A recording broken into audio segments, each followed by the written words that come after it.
India continues to be under a lockdown. 37 days or more have passed and the lockdown continues. I am standing at a very special location. This is what is called the Star City Mall, or in East Delhi it is also called locally as the Daru Mall or the Theka Mall. One of the largest outlets for liquor in Delhi. Wine, beer and whiskey all sold in lakhs of rupees every day, and there are several shops here. There are more liquor shops in this one place than probably any other place put together. The lockdown has ensured that the liquor outlets are closed.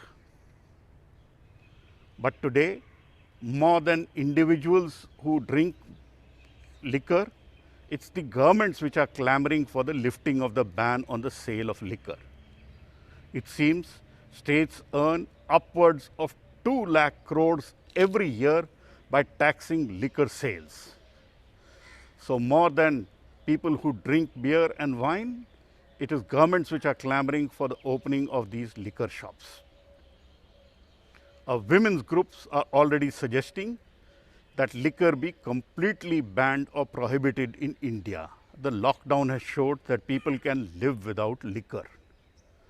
Will that happen? Very unlikely. But then every demand has to be made at some point, and women's groups have made that demand. That this is a good opportunity for India to discontinue sale of liquor all over the country. Today only Bihar and Gujarat are prohibited states. Let's see how it goes. So, in my opinion, today governments are more addicted to liquor than individuals, because the tax revenues from liquor are very high. So, some collateral benefits of the lockdown, because liquor sales have come down, people who are addicted to liquor are not having liquor in as much quantity. I'm sure there must be leakages. But will anybody listen and ban liquor forever in the country? I think it's unlikely, but then women's groups are already demanding that.